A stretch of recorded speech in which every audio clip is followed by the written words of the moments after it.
short introduction.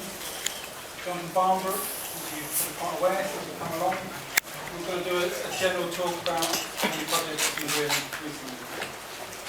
And you've got time to ask questions at the end. Yeah? Thank you. I thought it was going to be to about 6 people, so I'm a little bit flustered. But I just go, it's not recently, it's the past 20 years. I've been working for 20 years, even though I look much younger than that, obviously. I run a small design company, and there's 4 of us.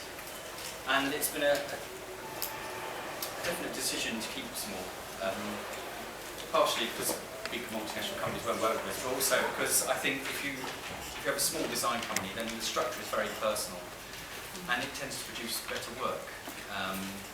And you find the influences of graphic design, kind of the extreme positions, the new philosophies tend to come from individuals or small groups affecting the wider mainstream design.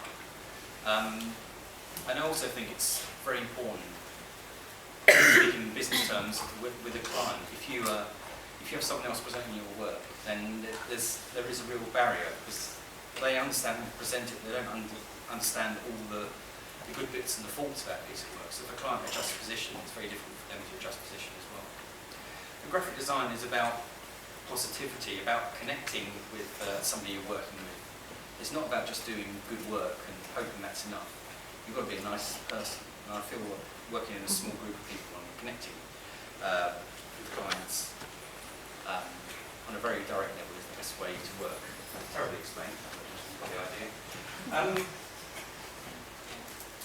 certainly not doing graphic design for money. I do it because I want to tell the truth, and that may sound a bit stupid, because most of the time graphic designers are thought of as liars. Generally to the mainstream public, we're just a cog in the capitalist machine, as it were. But of course graphic design is much more than that. It reflects culture. It can be a place where many dynamic ideological things happen. And so when I left college, I did think about taking the traditional route of getting a job, but I just couldn't do projects. I had this problem at college as well. I couldn't be given a brief and then at the end produce something. It seemed unrealistic. And the way to work for me is much more organic. So you do your own work, and then hopefully that feeds into commercial projects. It's not just like your private work is separate.